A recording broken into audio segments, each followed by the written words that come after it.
Bienvenido a Bienestar al Descubierto, en donde le compartimos información científica y anecdótica con la que trabajamos con nuestros pacientes para ayudarles a transformar su vida para que usted pueda hacerlo también. Bienvenido a un episodio más del podcast Bienestar al Descubierto. Soy el Dr. Donald Vega, director y fundador del método 10K de Kilosophy, y hoy vamos a hablar sobre el proceso digestivo, en particular sobre la gastritis. Así es que si usted es una de esas muchísimas personas que actualmente está con gastritis o con reflujo gastroesofágico, este episodio es para usted. Así es que, sin alargarlo mucho, vamos a irnos directo a la causa principal conocida de los problemas de gastritis y reflujo gastroesofágico. Lo primero que tenemos que entender es que a nivel de nuestro estómago tenemos una cobertura de una mucosa que protege a las paredes internas musculares de la acción del ácido clorhídrico. Recordemos que el ácido clorhídrico es aquel jugo gástrico interno en el estómago que permite la adecuada digestión de proteínas, carbohidratos y grasas, en particular en su primer fase, porque ya después pasan al intestino delgado, en donde también hay acción de otras enzimas, pero en este momento lo que nos interesa es particularmente cómo es que sucede a nivel del estómago. Cuando comemos, se da una serie de señales que empiezan a provocar la liberación de este ácido clorhídrico, de modo que cuando las proteínas, carbohidratos y grasas empiecen con un proceso que se denomina hidrólisis. ¿Y qué es la hidrólisis? Es simplemente la separación de una gran cadena, ya sea de proteínas, carbohidratos o de grasas, en cadenas más pequeñas, tal y como si tuviéramos una tijerita que empieza a desmembrar aquella gran cadena para que queden cadenas más pequeñas que luego pasan a otro proceso en la parte digestiva más inferior a nivel del intestino delgado. Esa es la acción del ácido clorhídrico, pero no solo eso, también nos protege de bacterias patógenas, es decir, bacterias que nos hacen daño, que se encuentran residentes normalmente a nivel del estómago, tal y como es el caso de la Helicobacter pylori. Sí, tal vez usted ha escuchado de la Helicobacter pylori y su asociación con la gastritis y con las úlceras gástricas. Ahora, el siguiente paso a entender, una vez que ya conocemos cómo es que está formada la parte interna del estómago, primero una mucosa y luego unas capas musculares, bueno, viene entonces quién produce el ácido clorhídrico. Son unas células que se denominan células parietales, y estas células vienen una vez que ingresan los alimentos con la liberación de una señal de otras células que les informan es hora de empezar a generar ácido clorhídrico. Y también otro factor que permite la absorción de vitamina B12. Ahora, cuando nosotros estamos funcionando en un estado de tranquilidad, recordemos que el sistema nervioso autónomo, es decir, el sistema que nos maneja de manera automática, tiene dos ramas, una que se denomina simpática y otra que se denomina parasimpática. La rama simpática es la que se activa cuando estamos necesitando alcanzar el equilibrio de alguna manera porque lo hemos perdido. Es decir, en otras palabras, cuando sufrimos estrés, y en este caso no hablamos de estrés en forma negativa, como normalmente se podría pensar, sino simplemente cualquier alteración de mi estado normal, el cuerpo lo interpreta como estrés, activa la rama simpática y a partir de ahí busca cómo generar el equilibrio.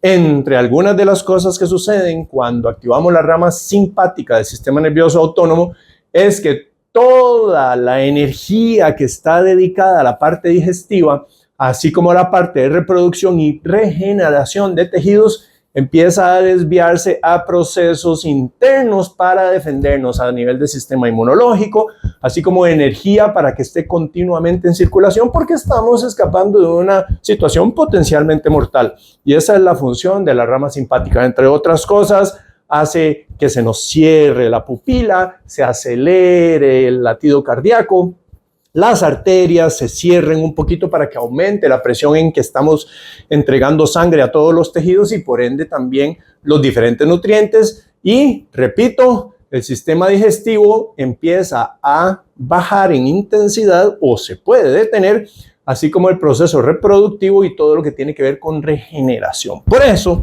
si estamos con una alta carga de estrés y estamos haciendo entrenamiento para ganar masa muscular es posible que no lo logremos porque precisamente ese es uno de los objetivos de la rama simpática. Hacer que nuestro cuerpo se encuentre en un estado de reposo en todo lo que no es vital para enfocarse en lo que sí es vital. ¿Estamos de acuerdo con eso? Ahora, ¿qué es la rama parasimpática? Es la rama opuesta y al final voy a explicar una manera sumamente sencilla de cómo podemos activar la rama parasimpática. En este caso, muy conveniente para aquellas personas que están sufriendo de exceso de estrés y por lo tanto mala digestión. Ojo lo que dije, exceso de estrés y por lo tanto mala digestión. No es mala digestión y por lo tanto estrés, que también es un círculo vicioso, pero inicia con el estrés. La rama parasimpática es la que nos permite que la frecuencia cardíaca baje, que la pupila se dilate, entre otras cosas, así como que el latido cardíaco empiece a bajar, las arterias liberan un poco la intensidad de activación de sus músculos y por eso la presión puede bajar. Y otra serie de procesos vitales para nuestra supervivencia a largo plazo, como de la ganancia de masa muscular, es decir, procesos constructivos y reconstructivos, así como la parte digestiva, muy importante, y la reproducción. Queriendo decir con esto que si nos vamos a la rama simpática, que no es el tema de lo que estamos hablando ahorita, y está constantemente activa, eso perfectamente puede impedirnos quedar o generar un hijo, es decir, quedar embarazadas o fertilidad suficiente en el caso del hombre y mujer para poder tener hijos. Cuando buscamos tener la rama simpática activada, por situaciones de vida, se activa, entonces la digestión automáticamente baja. ¿Y cómo lo hace? Porque esta es la parte realmente importante.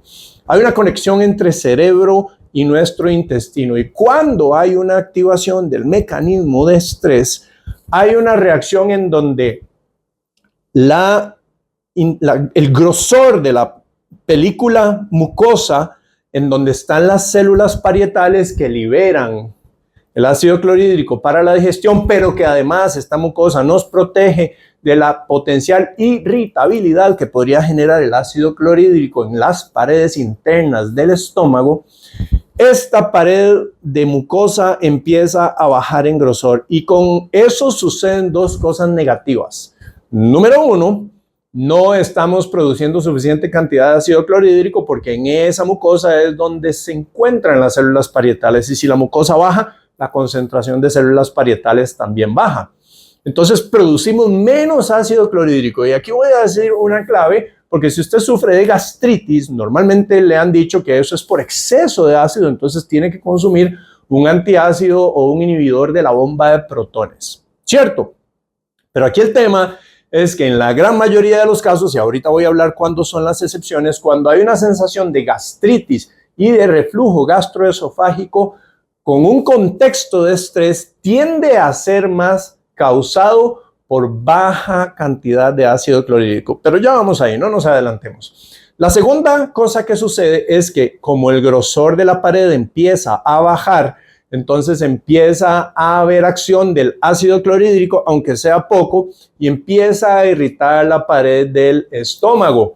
Pero aquí hay otro tema. Si estamos produciendo menos ácido clorhídrico, que es una especie de barrera que mantiene a raya el crecimiento o sobrepoblación del Helicobacter pylori, que sí está asociado a la gastritis, entonces esta bacteria, si no tenemos suficiente cantidad de ácido, empieza a crecer en concentración y ahí sí es donde se puede salir de control y provocar una gastritis.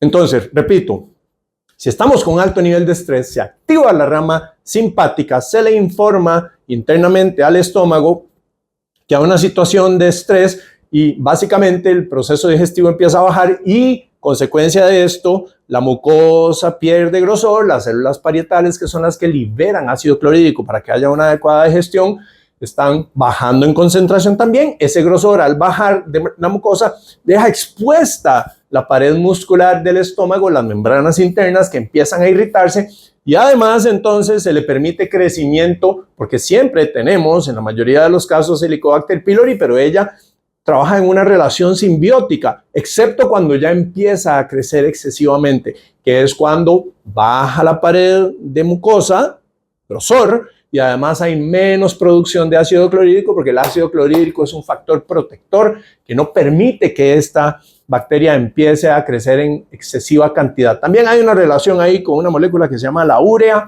que ella utiliza como protección y también se empieza a desequilibrar. Entonces, ¿qué sucede específicamente con el hecho de que estemos liberando menos ácido clorhídrico? Para empezar, una vez que los alimentos pasan de la boca hacia el esófago y del esófago, que hay un esfínter que separa esófago con estómago, una pequeña puerta, esa puerta se abre para permitir todo el contenido del esófago hacia el interior del estómago. Cuando hay baja concentración de ácido clorhídrico, no se está dando un adecuado proceso digestivo. Recordemos las tijeritas que cortan aquellas moléculas grandes de proteínas, de carbohidratos y de grasas en moléculas más pequeñas. Entonces el contenido del estómago permanece más tiempo porque el estómago tiene una función que cumplir. Y como esta función no se está dando, y además un tema importante es que cuando hay un exceso de estrés, el tránsito en todo el proceso digestivo, es decir, la velocidad en que los alimentos se van moviendo, suele hacerse muchísimo más lenta. Y si tenemos contenido en el estómago que está tardando más tiempo en pasar al siguiente paso, pero además el estómago se lo deja porque detecta que no está logrando hacer una adecuada digestión, hay un tema adicional, y es que para que aquella puertita que separa el esófago del estómago esté adecuadamente cerrada, tiene que haber un nivel muy ácido en el estómago, es decir, tiene que haber mucha producción de ácido clorhídrico que haga que el pH baje. Ahora, para los que no están familiarizados con el pH, lo describo muy rápidamente. El pH tiene un nivel neutro que es 7. De 7 para arriba se llama alcalino y de 7 para abajo se llama acidez. Y nuestro estómago debería tener un pH muy ácido de niveles de 2.5 a 3, o sea, sumamente ácido. Y cuando se alcanza ese nivel de acidez, el sistema digestivo en su parte superior, que es el esófago, detecta, ok, se inició el proceso digestivo, vamos a cerrar el esfínter y de esta manera no permitimos que el contenido del estómago se nos devuelva hacia arriba. Pero repito, la condición es que el estómago tiene que estar en un nivel de mucha acidez. Y cuando estamos con mucho estrés, no estamos produciendo tanta cantidad de ácido, con lo que el contenido del esófago cae al estómago, empieza lo poco que se pueda empezar a generar relativamente de digestión por la relativa baja cantidad de ácido clorhídrico. Como el pH no llega a niveles tan bajos, el esfínter no se cierra, queda abierto. Entonces se da una sensación que la gente describe como gastritis o como reflujo, que pueden confundirse una con otra. Reflujo es cuando entonces el contenido se devuelve hacia la parte superior, no solo gases, que eso es lo que se denomina pirosis, que es gases que se devuelven, que no es un franco retorno del proceso o del líquido digestivo, que sí quema el esófago y en algunos casos puede hasta salir agresivamente por garganta o por nariz y todas las vías quedan completamente quemadas por la acción del ácido. Pero ¿por qué es que ese ácido está devolviéndose o por qué es que los gases se están devolviendo? Porque el esfínter no está suficientemente cerrado. Y repito, para que ese esfínter quede muy bien cerrado, o sea, totalmente sellado, se necesita que haya un pH muy bajo, es decir, un nivel de acidez muy alto, con mucha producción de ácido clorhídrico. El tema es entonces que como esto no está cerrado totalmente, se devuelve gas y líquido y entonces se suele pensar que es que hay demasiado ácido. Pero es todo lo contrario en este caso en particular. Como no hay suficiente ácido, el esfínter no se cierra y por eso es que el contenido se devuelve.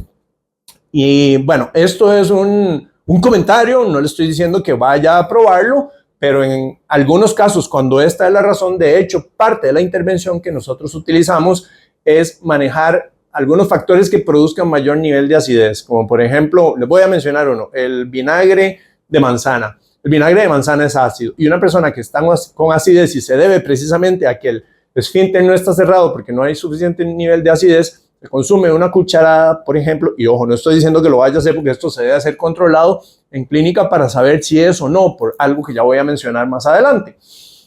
Y si esa es la causa, cuando sospechamos, entonces inmediatamente el esfínter se cierra y desaparece la sensación. ¿Cómo? Sí, le estoy echando más ácido a mi estómago y desaparece la sensación. Ah, claro, es que no estoy produciendo suficiente ácido y en el momento en que le meto el vinagre, alcanza un nivel de acidez lo suficientemente alto o pH lo suficientemente bajo, que es lo mismo, y se cierra y entonces desaparece toda esta sensación. Entonces es en realidad una baja producción de ácido en el caso del reflujo, y cuando hablamos de la gastritis es una baja producción de ácido también, excepto un caso que ya voy a mencionar, y en ese caso entonces recordemos, se produce menos mucosa, se produce menos células parietales, hay menos generación de ácido clorhídrico, hay por lo tanto más proliferación de Helicobacter pylori, hay por lo tanto también más ataque de Helicobacter pylori en la zona de las membranas internas del estómago que ya no están tan protegidas, y adicionalmente el ácido que esté produciéndose también genera irritación. Y aquí es donde, dependiendo del momento en que estemos, se puede actuar de una u otra manera.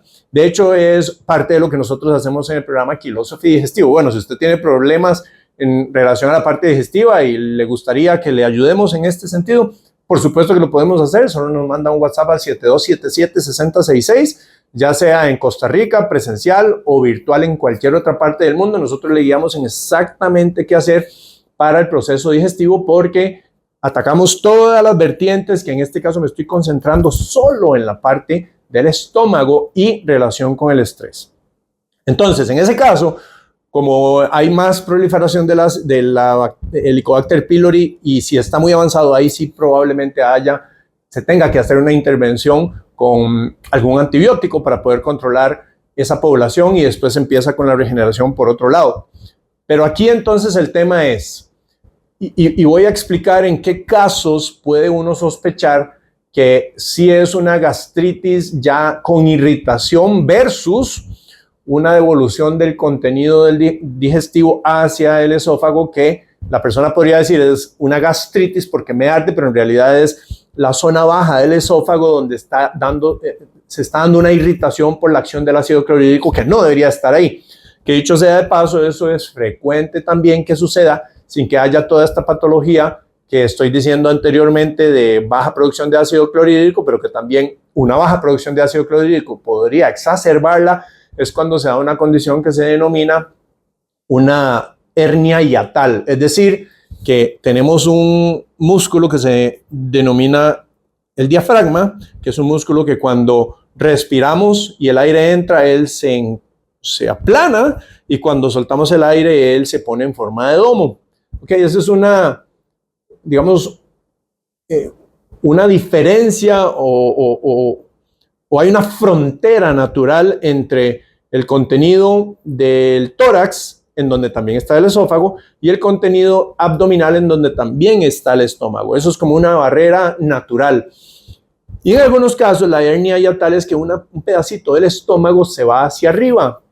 Entonces, muchas veces la acción mecánica asistida del esfínter también por el factor respiratorio simplemente no ayuda, porque ahora hay parte del estómago en donde está ese esfínter que se pasó hacia arriba del músculo, ya no está en contenido abdominal, sino que se pasó hacia arriba. Entonces esto suele también dar problemas de reflujo, en particular personas que tienen esto, y si además manejan estrés, se acentúa muchísimo más. Entonces, ¿cómo podemos diferenciar en una persona que está con una franca gastritis, con daño en la pared intestinal, que ya no es la mucosa, porque la mucosa, recordemos que siempre está en contacto con ácido y su función es proteger? Y también ahí viven algunas células propias de nuestro estómago, y ahí vive el Helicobacter pylori, que debería estar también mantenido a raya por los niveles adecuados de acidez. Ahí está, como en ese límite. ¿Cómo puedo yo saber entonces en la clínica si hay un problema de gastritis que obviamente inició por una baja producción de ácido clorhídrico que permitió que aumentara el Helicobacter pylori y bajó la capa de la mucosa, versus una condición en donde no ha pasado eso todavía y lo que está habiendo es un factor de devolución del contenido digestivo hacia arriba denominado reflujo, que también yo podría interpretar que es gastritis? Obviamente, si hay un reflujo de los de verdad, de los que llegan hasta acá y uno siente donde está ácido quemando toda la parte digestiva y como mencionaba antes, boca y hasta nariz, en algunos casos en personas que se despiertan por un ataque de esos de reflujo gastroesofágico, ¿cómo podemos diferenciar? Si yo en este momento estoy sufriendo dolor, ese dolor que puede ser en la boca del estómago, que las personas denominan gastritis, que ya vimos que puede ser gastritis verdaderamente, o puede ser también reflujo gastroesofágico, en donde se irrita la parte baja del esófago y entonces se siente como en la misma zona. Si yo estoy con esa gastritis y yo como e inmediatamente se me baja el dolor, eso me habla de que yo estoy con un reflujo gastroesofágico. ¿Por qué pasa esto? Recordemos, cuando yo como, inmediatamente se da la señal de liberar ácido clorhídrico. Aunque sea poco el que se está liberando, en algunos casos alcanza lo suficiente como para mandar la señal de que se bloquee el esfínter que separa el esófago del estómago. Y como esta situación hace que se dé una barrera mecánica, repito, yo comí, estaba con esa sensación de acidez. Yo comí, inmediatamente después de que como se baja la sensación de acidez. Ok, claramente lo que estaba viendo era un retorno del contenido del estómago hacia el esófago o pirosis también, que en el momento en que yo como se libera ácido clorhídrico para digerir lo que yo estoy comiendo e inmediatamente eso alcanza para que el pH baje lo suficiente y se cierre. Y entonces, claro, yo lo que tengo es una condición de ardor porque el ácido se está devolviendo. En el momento en que yo sello, entonces listo, yo tengo una condición de hipoclorhidria que se maneja específicamente con algunas intervenciones. Hipoclorhidria, baja producción de ácido clorhídrico. No es una gastritis, pero cuando sí es una gastritis y yo lo encuentro de esa manera. Si yo estoy con gastritis, dolor, lo que podría ser reflujo, pero no sabemos, y yo como y el dolor se acentúa. Quiere decir que, repito, al igual que en el caso anterior, comí, se dio la señal de liberación de ácido clorhídrico, se liberó ácido clorhídrico y en ese momento hay una irritación verdadera porque el grosor de la pared de mucosa es tan bajo que cualquier cantidad de ácido que se libere empieza a irritar lo que ya está irritado, que no es el esófago. En este caso es la pared interna del estómago en donde si esto se deja por tiempo prolongado no se ataca el tema de la Helicobacter pylori y en paralelo el tema de estrés puede ser finalmente una úlcera perforada. Yo estudié medicina 2 años, de 1993 a 1995 y me hice amigo de un médico de emergencias en el Hospital Calderón Guardia. Entonces yo iba a hacer guardias con él y vi operación en 2 casos de úlcera perforada y literalmente hay un hueco y el contenido del estómago empieza a salirse hacia el intestino y eso es grave porque puede provocar una sepsis.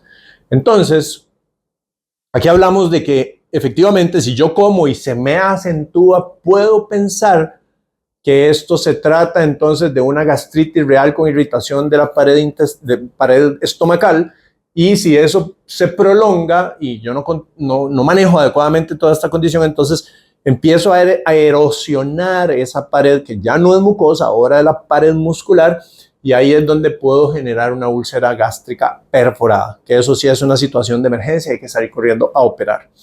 Entonces, en ambos casos, ya vimos que el manejo cuando hay Helicobacter pylori es muchísimo más agresivo porque requiere el uso de antibióticos para bajar, pero al mismo tiempo no hago nada si bajo el antibiótico, que además va a tener una consecuencia en el resto del intestino por las bacterias que tenemos que normalmente están ancladas ahí viviendo.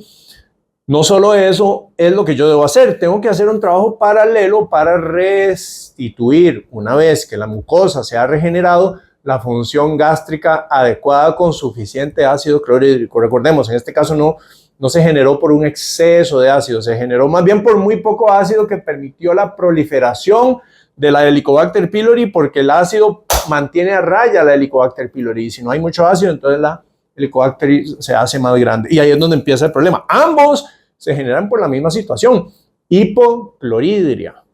hipoclorhidria, baja concentración de ácido en uno, irrita la zona del esófago y hacia arriba, y potencialmente podría generar una gastritis con úlcera gástrica perforada si llega a última instancia, y en el otro caso, pues la bacteria está haciendo lo que acabo de describir.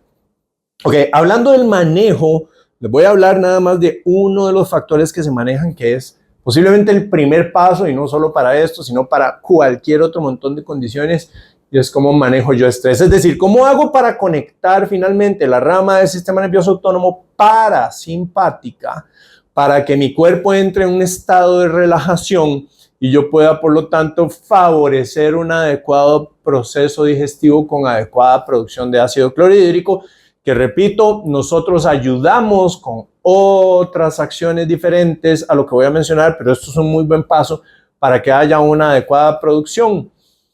¿Qué hacemos para activar la rama parasimpática, la que permite que se dé un adecuado proceso digestivo? Antes de decir esto, un proceso digestivo alterado a nivel del estómago no solo produce una alteración local, también tiene una serie de consecuencias más adelante, porque, por ejemplo, si tenemos proteínas que no se han digerido totalmente, entonces podemos estar provocando una proliferación de bacterias proteolíticas que, si aumentan en concentración, son un problema. También, si los carbohidratos no se están digiriendo adecuadamente, entonces las bacterias fermentadoras pueden aumentar en concentración, que eso es lo que se denomina un sobrecrecimiento bacteriano, o podemos dar pie a que empiecen a crecer otras colonias que invaden el proceso, digamos el tubo digestivo, que no deberían estar ahí, y eso es lo que se denomina disbiosis. Una es un aumento en concentración de las bacterias y otra es una colonización de otras que no deberían estar ahí. Entonces, un mal proceso desde la parte mental, manejo de estrés, hace que yo pueda terminar con una enfermedad autoinmune, por ejemplo.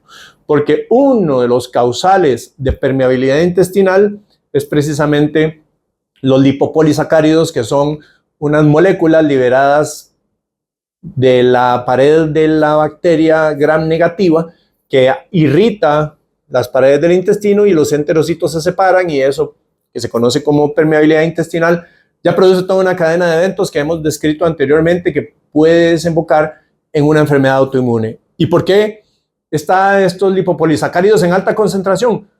Porque tenían alimento que comer que no debería estar ahí de momento. ¿Y por qué está ese alimento ahí? Porque en el estómago no se le inició correctamente el proceso para que se desdoblaran las moléculas y que cuando llegaran al intestino delgado por la acción de algunas enzimas en el páncreas, esas moléculas llegaran prácticamente a ser nulas y no le llegaran a esas bacterias. Pero entonces vea usted cómo hay una serie de conexiones, hasta que también lo hablo en uno de los episodios sobre condiciones mentales y cómo la alimentación puede corregir condiciones mentales severas como esquizofrenia, ansiedad, bipolaridad, ya documentadas, ¿verdad? No es que yo estoy diciendo, documentadas, y lo hablo en ese episodio, con solo mejorar la digestión, porque efectivamente hay una relación directa de estas bacterias que liberan lipopolisacáridos con alteraciones en la forma en cómo nosotros manejamos el equilibrio mental. Entonces vea usted qué importante es ese primer paso digestivo, pero qué importante el paso que lleva previo a que ese primer paso digestivo se dé correctamente, y es cómo hacemos para cambiar de un estado simpático de activación de estrés a un estado parasimpático de calma y relajación. Aquí viene la recomendación. Es muy sencillo. Actos de bondad. Ya sea que usted los haga hacia alguien más, ya sea que usted sea quien recibe el acto de bondad, ya sea que usted recuerde un acto de bondad que hizo hacia alguien más o que le hicieron a usted, es decir, lo vio en vivo, en cualquiera de las dos direcciones, lo recuerda en cualquiera de las dos direcciones, usted es testigo de un acto de bondad en la realidad presente, o se lo cuentan o usted lo ve en video. Es decir, usted es un actor secundario, está viendo la interacción entre estas otras personas porque se lo contaron, usted lo vio o lo vio en video. Entonces acá viene la recomendación sumamente sencilla. y les cuento lo que se ha encontrado de lo poderoso que es esto. Tenemos lo que se denominan las neuronas reflejo. Y las neuronas reflejo son neuronas que identifican patrones reconocibles en otras personas y nos hacen tener en el espejo de nuestras emociones lo que esa persona está sintiendo. Empatía, por ejemplo. Todos hemos sido testigos de que vemos a una persona que bosteza y usted posiblemente, viéndome a mí en este momento, empezó a bostezar, ¿verdad? Y es porque sus neuronas espejo identifican esta acción y usted se siente como si estuviera ahí. Entonces, de ahí a lo que mencionaba, de que no importa si usted fue y presenció esto o se lo contaron o lo vio en video, uno activa esas neuronas espejo. Y tienen que ver con la empatía y con la unión de grupo y con la ayuda y asistencia. Uno de los valores principales en el ser humano, porque somos comunidad y entre más nos ayudemos, mejor está la comunidad. Y eso lo reconocemos a nivel profundo, evolutivamente hablando. Entonces, cuando uno presencia o es parte de un acto de bondad, de cualquiera de las maneras en que yo lo he descrito, se ha demostrado que inmediatamente inicia la liberación de la hormona neurotransmisor oxitocina, que es la del vínculo, la que nos une unos a otros. Por ejemplo, cuando la mamá está dando de mamar o está en proceso de lactancia con su bebé, están en una franca liberación de oxitocina tanto el bebé como la mamá, por esa acción de unión. Y cuando nosotros liberamos oxitocina, y esto es instantáneo en el momento en que uno es parte de estos videos, lo puede buscar en español, Actos de Bondad en YouTube, por ejemplo, o en inglés, Acts of Kindness. Usted se identifica, lo ve, va a terminar llorando muchas veces de la sensación de emoción tan linda que uno siente cuando ve a alguien haciendo cosas por alguien más. Y en ese momento, usted al liberar oxitocina anula totalmente las hormonas de estrés e induce a que su cuerpo entre en un estado parasimpático. Entonces, aquí viene la aplicación práctica. Si usted sufre de exceso de estrés, y tal vez usted diría, no, yo no sufro de proceso de estrés, ¿tiene problemas digestivos? Ok, entonces si sufre de problemas de estrés, en la mayoría de los casos eso suele ser el detonante. Y como usted sufre de problemas de estrés, entonces sería un buen hábito antes de comer, unos 5 minutos antes de comer, ver 5 minutos de actos de bondad en cada comida. Y en el momento en que tenga chance, vea un acto de bondad. No tiene que ser antes de una comida. Perfecto si lo hace antes y lo hace después. Pero lo más importante es, sea usted parte de actos de bondad. Busque una vez a la semana hacer algo bueno por alguien más y automáticamente cambia un estado en donde estamos ensimismados y en un proceso completamente egoísta hacia un proceso de dar y asistir, y ahí es donde nuestra vida empieza a tener mucho más sentido. Hágalo una sola vez y se va a volver adicta o adicto a esto. Bueno, hasta acá este episodio. Espero que le funcione y que haya entendido un poquito por qué puede estar sufriendo de gastritis o reflujo gastroesofágico y qué hacer al respecto.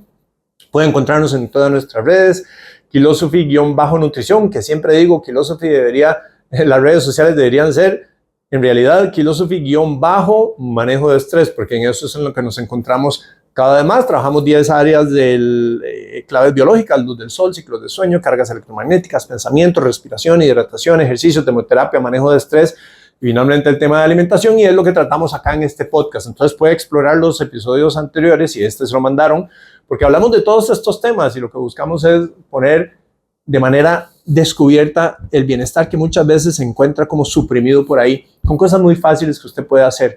Estamos en Facebook, en Instagram, en TikTok, en YouTube, y esto usted lo puede encontrar en video también en Spotify, en audio y video, y en YouTube. Y nuestra página, por supuesto, www.phiphy.la. Y por supuesto, si puede compartir este episodio con alguien que usted crea que se puede ver beneficiado, sería buenísimo, porque así nos unimos en un acto de bondad y usted empieza a liberar oxitocina y baja su estado de estrés y produce activación de la rama parasimpática. Nos vemos en el próximo episodio.